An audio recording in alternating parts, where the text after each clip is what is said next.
a few 5-10 minutes. All right, let's get this started.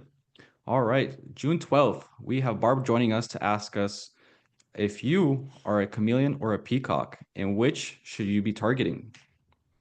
My name is Simus Bansavicius, and I'm the Vice President of Membership of this IIBA chapter, and I will be facilitating the meeting tonight.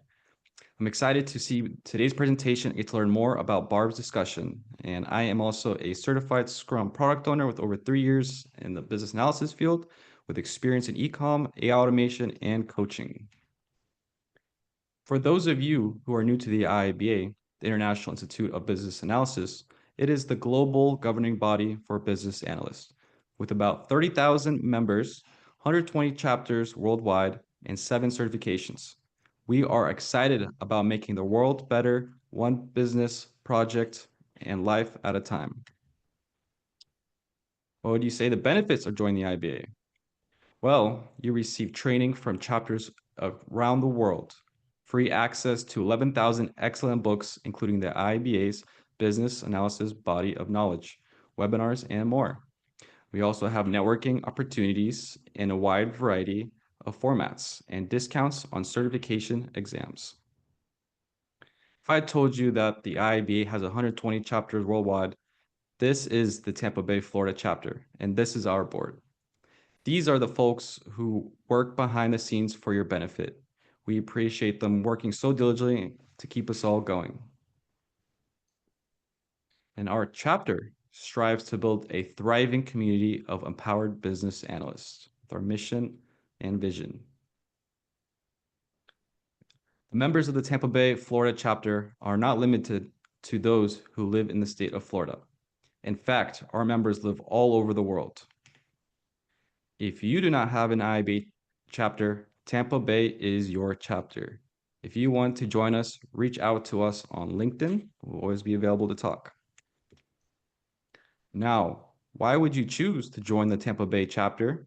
Well, we offer multiple training sessions each week, including CBAP, prep, coaching, and we have built relationships with an impressive number of beneficial partners, all to benefit our participants, become better, more impactful business analysts. You can see our upcoming events at our website and the updates posted across LinkedIn and Facebook. You also can have access to over 150 hours of our events on YouTube. Again, you can get the index of all those recording at Bob's amazing index as well at rpchurchill.com. Thanks, Bob. You're the man. Those trainings have resulted in these wonderful folks, students of those classes, reaching out to tell us that our training was a big part of their success in achieving their certification. Of the 19, 9 have gone on to lead IIBA chapters here and around the world, further demonstrating the value they have found in the chapter and in the training. I look forward to figuring out how we are going to add the current class to as well as certifications. Now, the letters like this one is our fuel. This is the way we know we are making a positive difference in lives. If we have helped you with information, mentoring, or with you obtaining a certification, please let us know and reach out directly on our plaster on LinkedIn, but make sure to tag us. And as we continue to work for our community, we have created a different location for college students, emerging professionals, where we want to help them graduate college with not only a degree, but also membership of professional organization, a professional certification, and maybe more. Now reach out to Kenny Davis, our Director of Emerging Professionals, for more information. And for those of you who live in Florida, if you wish to meet other business analysts in real life, reach out to me so we can begin a chapter branch near you. In working to enlarge the education of our community, we have partnered with several organizations to get bleeding edge information to you. Our #1 partner group is you, the IIBA members, and those who participate with our chapter. We are also partnered with over a dozen other IIBA chapters worldwide and 2 chapters that are just forming. And reach out to me if you want any contact with any of those chapters or Thea or anybody throughout the board of directors. We also have partnered with other organizations in Tampa Bay and around the world. Our goal, as always, is to elevate our BA community. You see these amazing partners and associations, as you see. We also have partnered with several recruiting services and training different companies for your events. As you see all these ones right here. Here are some more different events. Now, Apex System regularly also offers free courses that cover a wide variety of useful topics. Go to their websites and choose webinars and workshops if you want to find out more information about Apex Systems. In the next 2 months, our partner, the Bluegrass IIBA, is hosting study groups for both the Agile Analysis Certification and for the Product Owner Analysis Certification. And in addition, an interactive conversation with the author of the pivotal book, Foundations of Business Analysis, Yulia Casas-Ranco. And Agile After Hours is hosting a recipe exchange called 7 Degrees of Bacon. Register on the Bluegrass IIBA website. So many exciting events. Now, Skill Development Group is one of our IIBA endorsed education provider partners. They are currently promoting their half-hour courses, but I noticed on the website they have 50 courses currently being offered, and their instructors are some of the best in the business. They offer webinars and so many other resources, so make sure you check out their website. Now, Estrevo is our newest IIBA endorsed education provider partner. Bruce Gay is such a good trainer, y'all. I've had a former student tell me that she usually wants to spend their money and time back after training, but he was so good and provided such a good and applicable content that she was planning to take all of his courses. Wow. And Estrevo also has a series of blogs available free on their website. I'm interested in the collaboration manifesto, aren't you? Now, the benefits of our partnerships include discounts to our participants.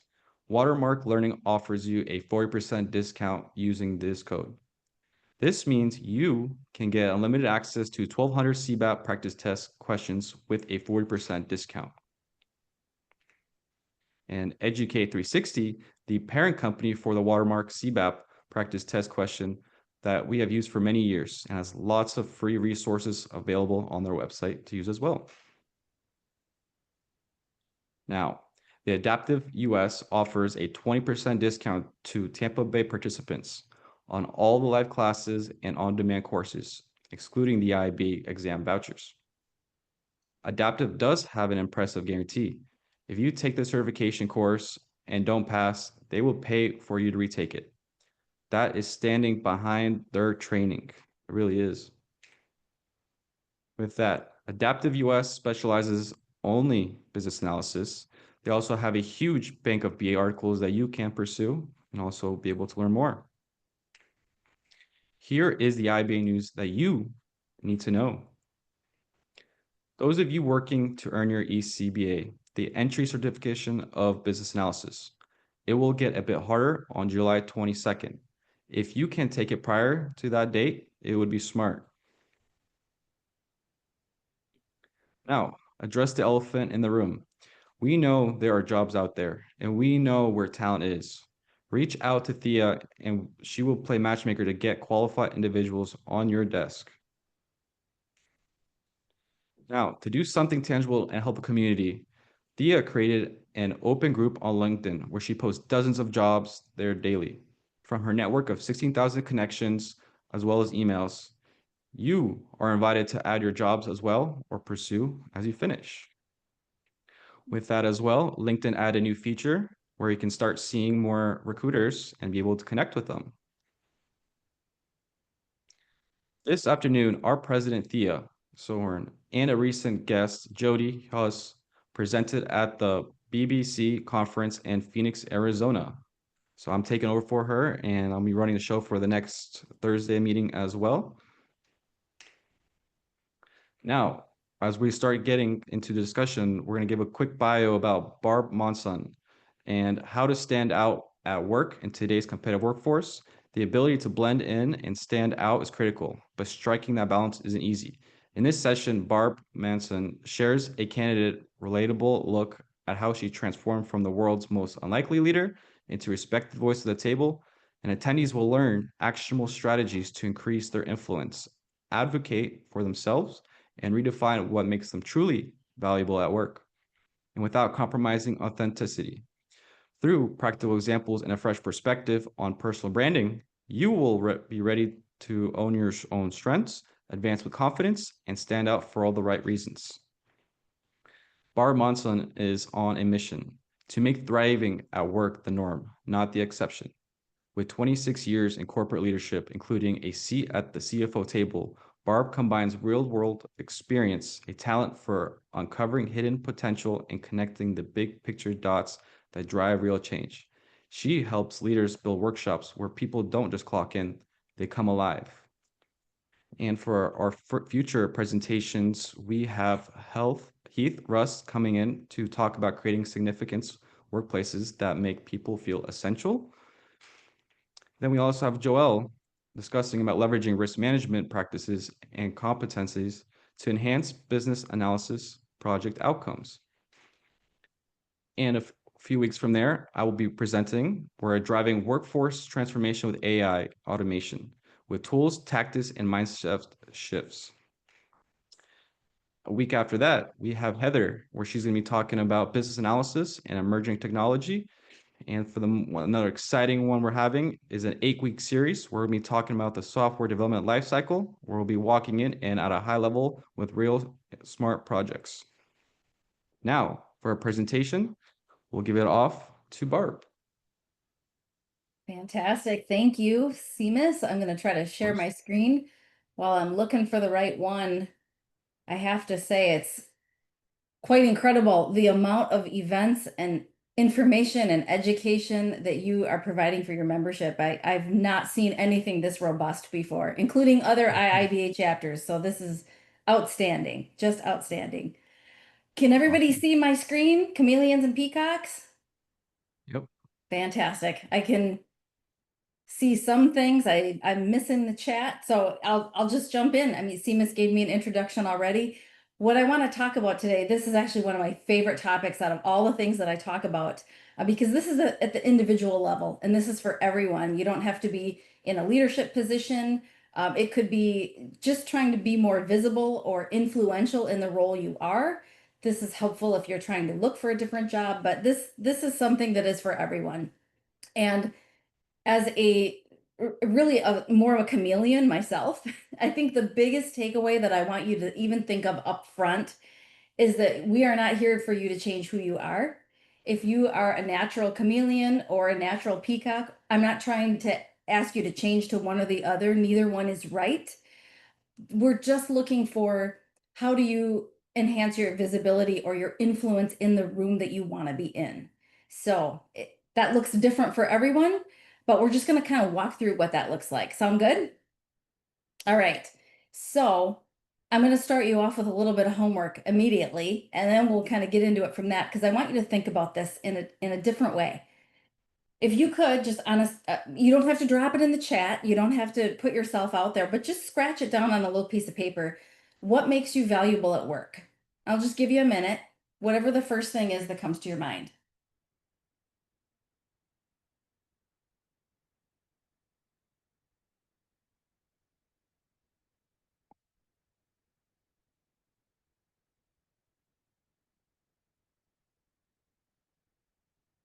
If you're struggling, it's okay, because this is not something that we think about very often. But if you were actually dropping your answers in the chat, I would probably see a variety of answers. Some of you might be thinking of a certain skill, or some of you might think of a personality trait. Other ones just you froze, and so you just doodled. I'd see your artwork because you just wanted to be writing something, right? It's okay because again, this is not something that we often think about, but it's important because knowing what makes you valuable, that's the very first step. Standing out at work, it does not mean that you are the loudest or you're the flashiest or you're the first one that hits reply all. It's understanding your unique value, and then that is how you make sure that other people can see it too. And that is how you get to where you want to go in the workplace. Now, I'm going to talk about it in terms of the door. Now, it might not feel like a closed door for you. I work with a lot of people that are just trying to get that promotion or get a higher level job, and they're just feeling this barrier all the time. And knowing your value is important because you cannot do any of these things that are on here. You cannot advance, influence, or advocate for others. You want to advocate for others, right? You can't do that if you're on the wrong side of the door. The wrong side being the outside of wherever it is you're trying to get into. Again, you might be completely thrilled with the position you are in. I love that. But I know as business analysts, you probably work on a lot of project teams. Maybe you're working with PMs. You are the glue that kind of holds those groups together. You have a lot of business impact. And so influence, again, I'm not talking about coming in and taking over the room if that's not you, but how do you make yourself heard and known and getting, frankly, the credit that you deserve? For me personally, Seamus mentioned I have a finance background. I love seeing that business analysts, this is its own profession now. Years and years and years ago, because I'm like 150 years old, so I've been doing this a long time. This didn't used to be called out. It was just kind of a thing that they wanted other functions to do on the side. And that wasn't good enough. And so I love that you're here as business analysts or looking to be business analysts, because this is a growing profession. It's the importance of it has been elevated. And so where do you take that if you're in that position? And how do you run with it? So, world's most unlikely leader. I want to just touch on this for a minute because honestly, I know a lot of my background, it doesn't matter for what you're learning today. I just show you this because I want you to know where I came from and how I got there and that you can do that too. This is me when I was 16 years old. I was 4'11" and 92 pounds. And I was taught very much to just be quiet, stay in the background. I'm a total chameleon. I'm conditioned to be a chameleon. And so I am a chameleon. Even though you think a cheerleader might be a peacock, but I wasn't. In fact, I was the captain of the cheering squad, and I wrote and choreographed all of our cheers. The only reason that that matters in this conversation is because I had so little confidence that I gave credit for all of that work to my next door neighbor who went to a different school. My best friend Paula, yes, she exists. Yes, she went to a different school. She was not a cheerleader, but I couldn't even take credit for my own work. And somehow, now I'm 5'2", so I've catapulted from there. But 5'2" female, I moved through my career in as the only female executive in any room. At one point, it was me and 14 gentlemen. And this is not just a gender thing. We're not doing divides, but to be seen in the room and have a voice heard when you're the only one who's different. You're 5'2", everybody's 6'2".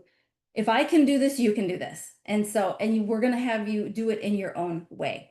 Peacocking is different for everyone. So are you ready to talk about that? We got some head nods. I can't see everybody, but we got some head nods. All right, Cliff. All right.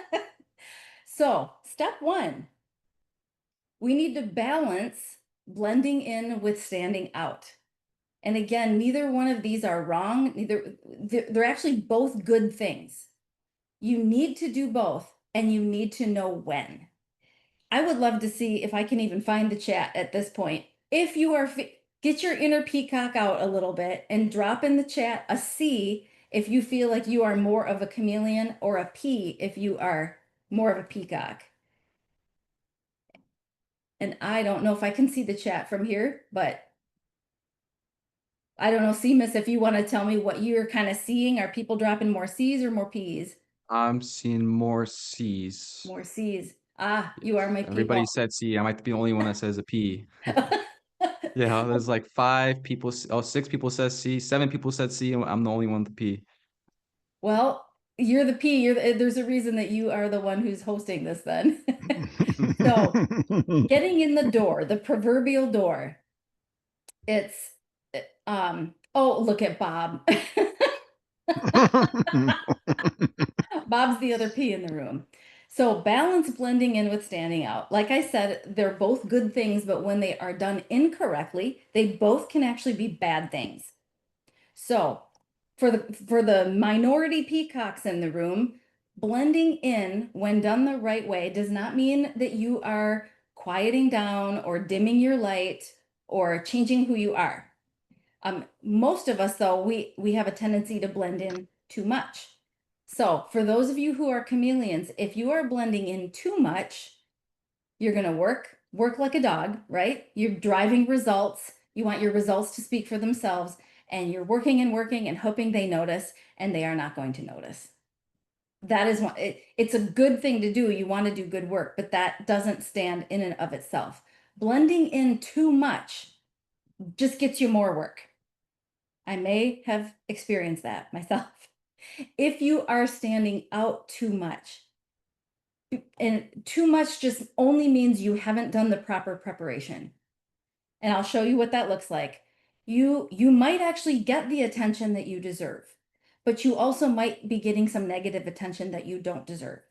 And that's why you have to balance both of them, and that balance looks different for each of us. So I want to walk you through some examples of how this worked for me, which is kind of a structure that you can follow, and that will just kind of tie this together. So these are 3 strategies that worked for me. I did not start out in my career either thinking this is what I'm going to do. This was just me over the course of a career looking back and noticing like, oh, I always did this and I'd get this result. So my first strategy was the way I looked at my job description. It didn't matter if when I was an accounting clerk that worked in a temp job or a CFO. My job was always to make my boss's job easier. That's it. Sometimes that meant doing the job description itself really well. But for me in finance, that also meant my boss could always rely on my data. He or she knew that any information could be taken and presented to another audience without being double checked. Or if they were the type to go off and jump off a cliff, I'm the one that's pulling them back by their shirt because they're not seeing a pothole up ahead. So I was the person that made my boss's job easier. Blending in too much, though, I also internalized that as I can't be high maintenance. I can't ever ask for anything. I can't ever need anything. And that is where I personally took it too far. But I mean, the core of it still stands. If you are someone who gets your job done in a way that just it makes less work for your boss, not more, that is an asset. Strategy number 2 is leave everything better than I found it. That was just something that I naturally did. So that might not be naturally something that you would go for, but again, 150 years ago, we didn't have things like digital procedures. We had 3-ring binders. And so if there wasn't a procedure written, I would write one. If things weren't documented, I would do that. If a process was clunky, I would fix it. So I'd always do that little bit extra. So when I left a job, it was in better shape than when I got a job. But that also is my tendency because I'm more of a fixer. I like cleaning up a mess versus maintaining. If you're a maintainer, find a way to just elevate that a little bit and make it just be better because you were there. These both are leading into strategy number 3. So this is focusing on impact. And the peacocks in the room, this is different from attention. And I think that's maybe where the tension is between blending in and standing out, because the chameleons are thinking, I don't want to peacock too much. I don't want attention. But what you're going for is impact.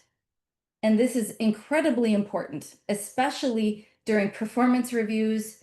If you're trying to even transfer laterally to a different job internally, get a promotion, get a new job, impact is data. It's data driven and it's measurable. And data that is measurable cannot be refuted. They can't dispute it. And so if you've done these strategies, do you see how kind of over time you're building up your own data set that represents your value? And then you are ready to peacock. When peacocking goes wrong, it's often because it's on the attention side without impact and not enough to back it up. And it doesn't mean that you don't have the value. It's just you haven't put together how to display it yet. So that's actually what we're going to talk about next. We need to redefine value. So let's do a quick chat thing again. What is a non-task trait?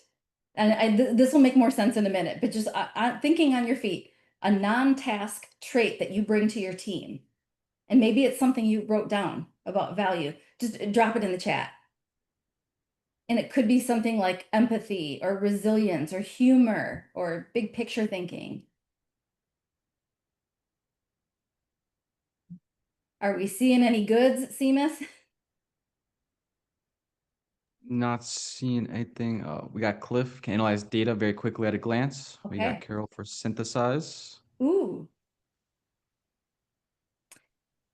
So as you're all thinking about that, back more than a few jobs ago, I guess now, at one point I was the finance manager in a role over product development. We launched new products. And so I did all the financial stuff affiliated with that.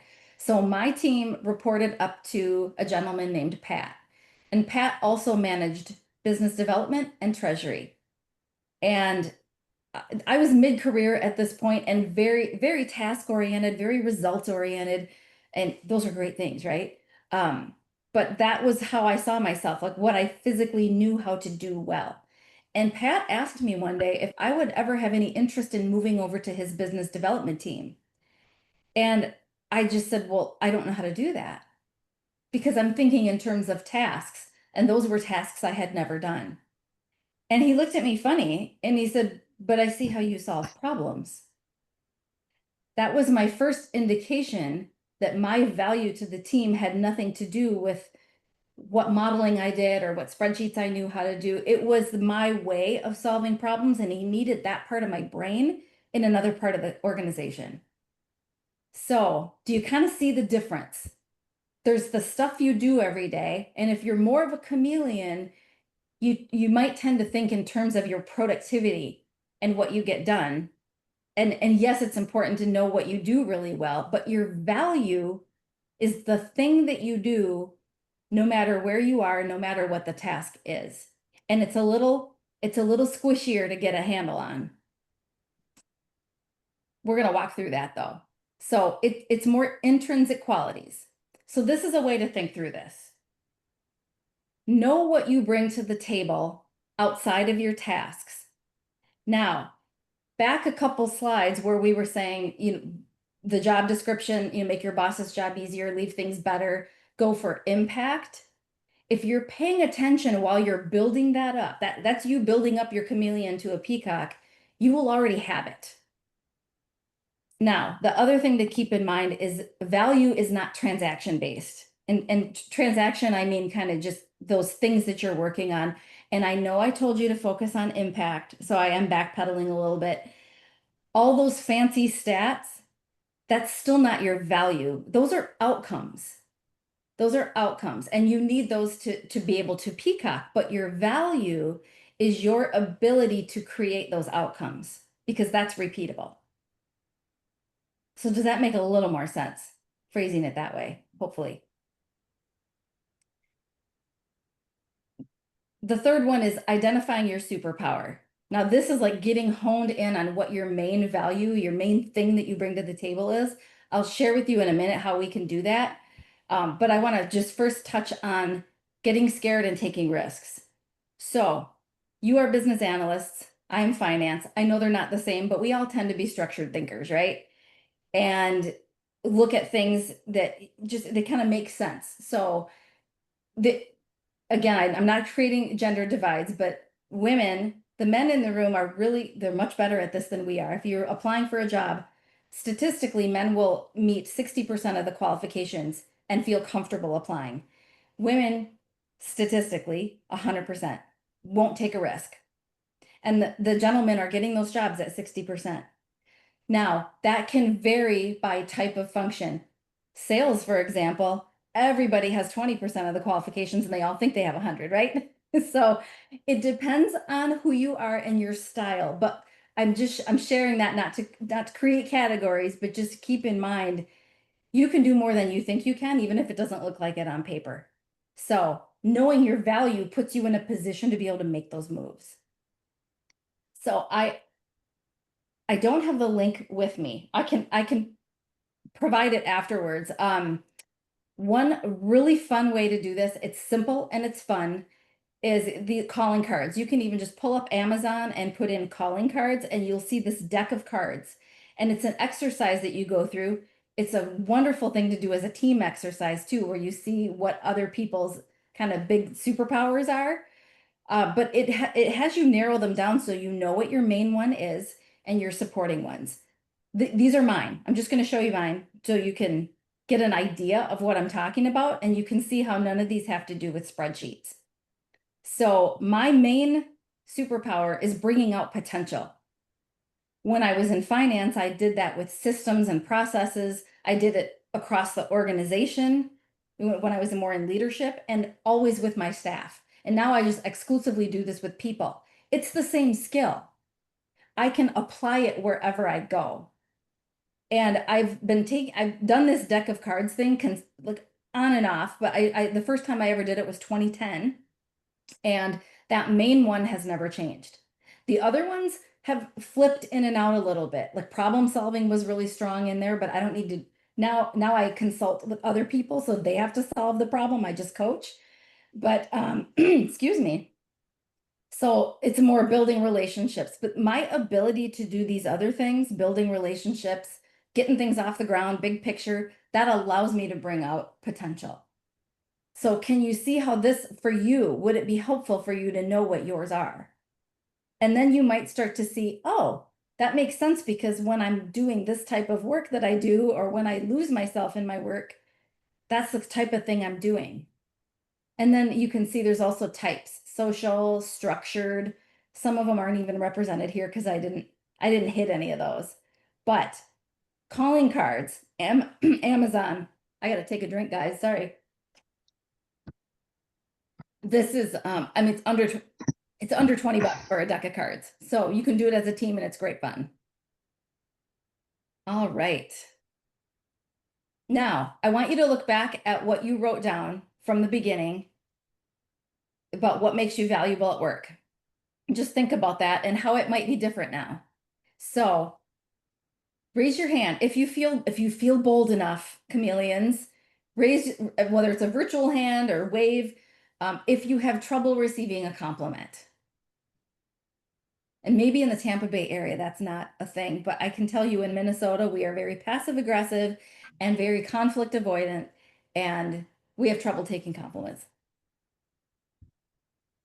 Now, yeah, Cliff knows. Raise your hand if you are feeling bold enough. If you don't feel like you act, now that you're looking at what you wrote down, did you reflect your true value when you wrote something down? Or is it different now? Or like maybe you don't know what it is, but you know what you wrote down is not it. We got any hands going? Are you guys all being chameleons? Yep, we got one wave hand, I see. So do not feel bad about this. If you don't know what to write down, or if you're not ready to take compliments, it does not mean you don't have value. It just means you're not ready to peacock. That's it. You gotta just dig a little bit. That's it. Because peacocking without the value is just being showy. And isn't that what we're actually afraid of? We're afraid of being showy or getting attention and not knowing what to do with it, or we don't want to be boastful. When you are portraying your value, you are not being showy. If you can't back it up, that's the difference. That's why it feels cringy when you see someone doing it. Like, you know how it feels, right? But when you are presenting your value, that's impacting the organization, it's impacting the people on your team. That's not being showy, that's you using what you got. but nobody can see it if you don't see it yourself. And I know that's kind of a lie because I said Pat saw one of my values, but out of, let's see, I was in finance for 26 years and had a lot of different managers over the years. And that was one person that pointed out one thing about me that I didn't know. So that's a needle in a haystack. You can't count on that happening. All right, moving along, the last one, the strategy to keep in mind is this. It's advancing in business is not transactional. Do you guys fill in the blank? But you guys all know the answer to this, right? If it's not what you know, it's not what you know, but who you know. You know. There's another version of this that I actually like better because it applies whether you're in business for yourself or just influencing other people at work. People do business with those and there's 3 blanks. Does anybody know what these are? Or is this new? Am I getting a puzzled look? It's actually people do business with those they know, like, and trust. The know, like, and trust factor is huge at work. And to a detriment sometimes because people might just promote their buddies or support an idea of someone that they know more or like more. So this can get into bias. We're not going to go there. But I had a first row seat to this. Remember, I said I was the only female executive with 14 gentlemen, and we would meet for board meetings every other month. They had hobbies that I did not share, and they watched sports I did not follow. And the interesting thing was one-on-one, I had a great relationship with each of them. And in smaller circles, we would have a good time. In the entire room together, the large group dynamic was different because no one knew who was an ally. No one else knew like who liked me or was I a problem. The group dynamic was different. And there was they were more familiar with each other. They were more like each other than me. So I had to work harder at this. It's the know, like, and trust factor. What worked for me? And again, this isn't if you have differences in the room.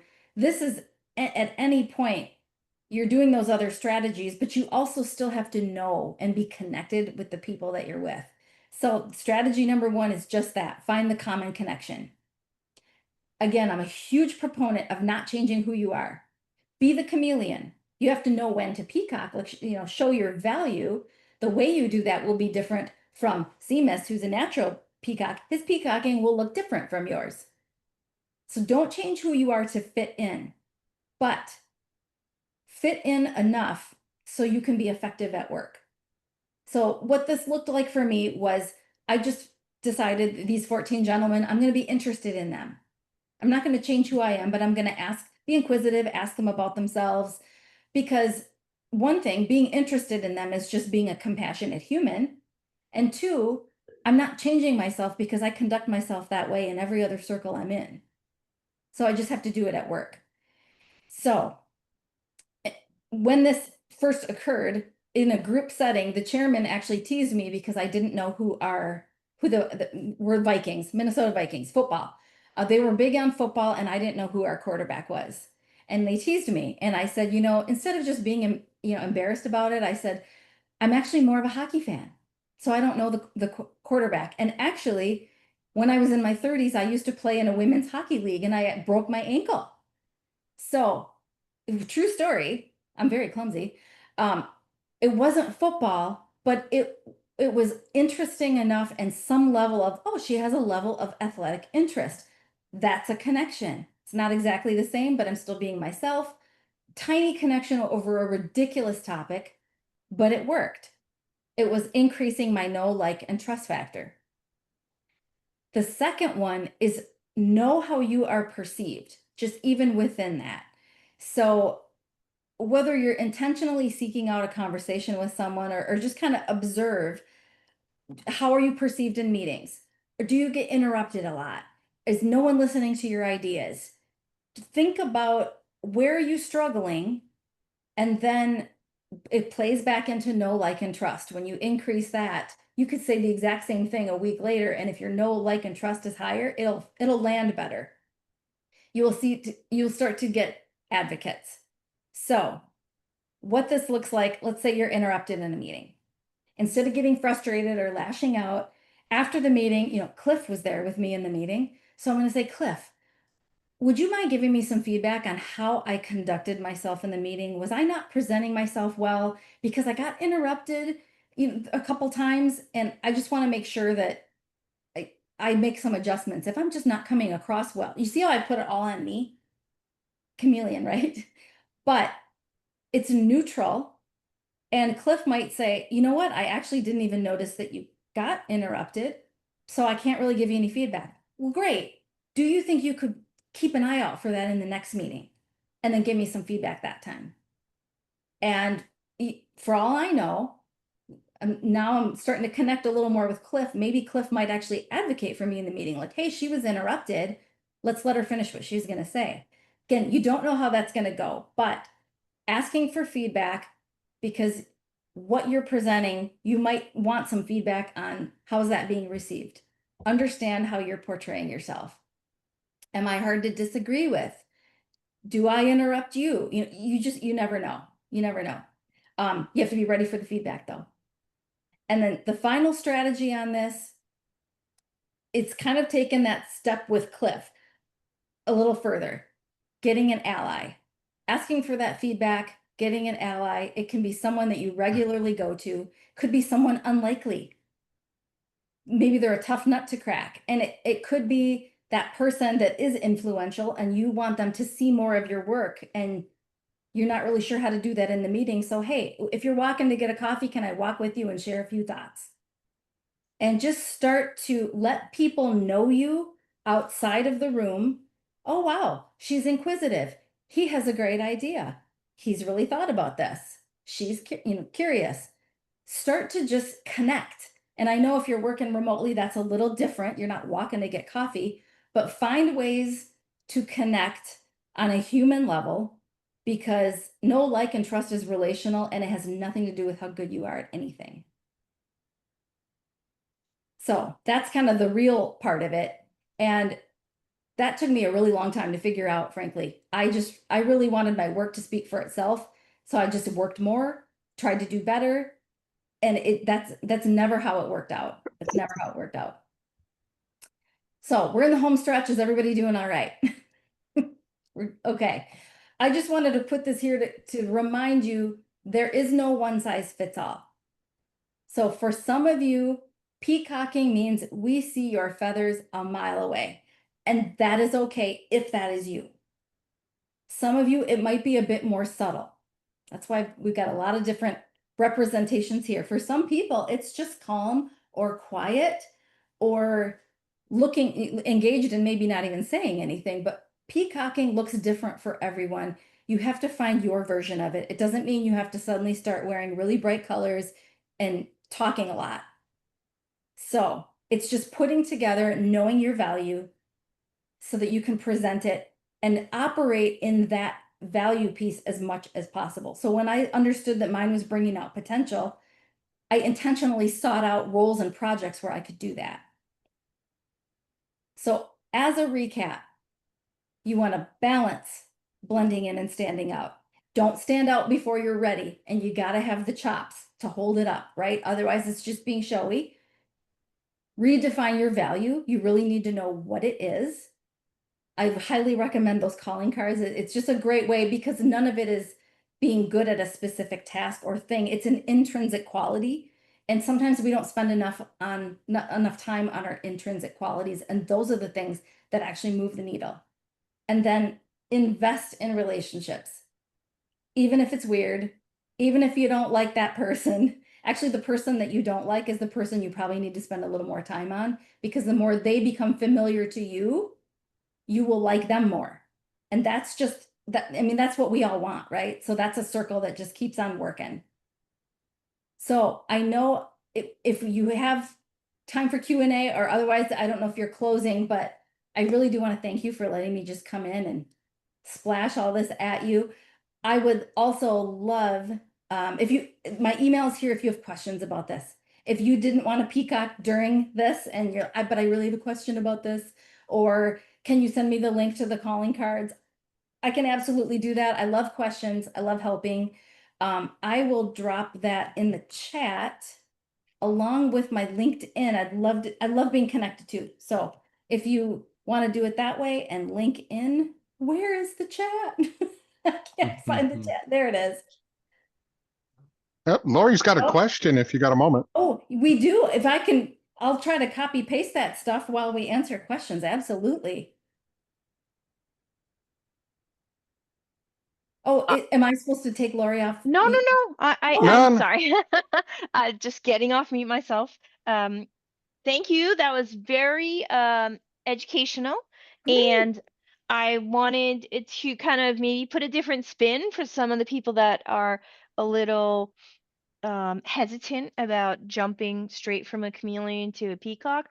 A chameleon usually they have the ability to change the color of their skin, and they usually change it to blend in with where they are. So maybe you Exactly. stay a chameleon, but instead of changing to blend in, you change to be a different color so that you stand out just a little bit more. And that may be kind of the bridge for some folks who are not comfortable jumping right into being a peacock. I love that, Lori. I love that. The only danger is being the chameleon that blends in to be unseen. And there's a season for that too, if you're building stuff up. Some of my best work was as a chameleon when nobody noticed me or paid attention to what I was doing. So I just did a lot of stuff without asking permission and made a lot of changes and had a lot of impact and built up my impact resume. So take it, yeah, it can work. It can work in both instances. So but I love that. That's a perfect bridge, Lori. Thank you.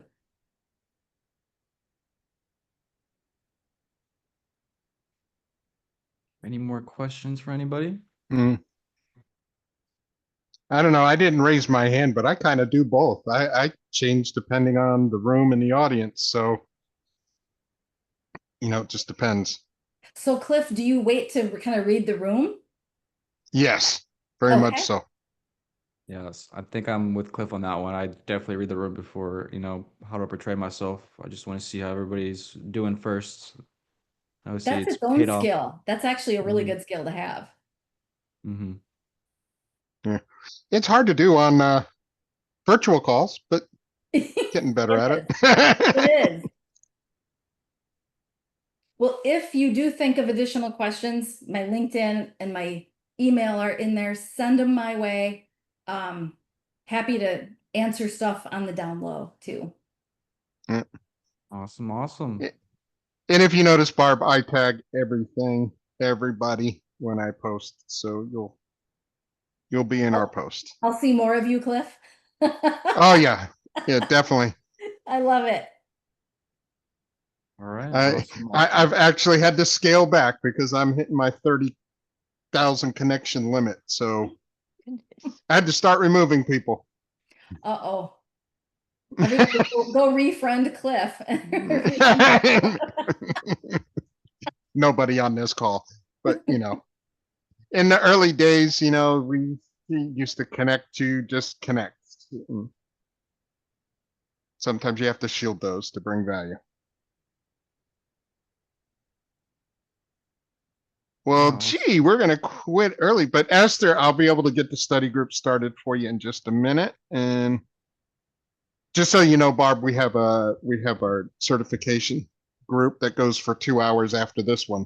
Wow. In a separate call. Wow. But you guys are awesome. Yeah. Esther's going to take that tonight for Thea. So thank you, Esther. And I'll get that started for you as soon as this one's done. Only 90 minutes. Good Lord, 2 hours. Oh, is it 90 minutes? My bad. I thought it was 2 hours, but that's still a long time after this one. So. All right. Well, All right. Well, everybody have a great weekend. It's almost the weekend. We'll talk to you later. Thank you very much, Barb. To those that apply. Happy that's right. US Open. Thank you so much for having me, you guys. Thanks, All right, Barb. guys. Bye. See you later. Bye.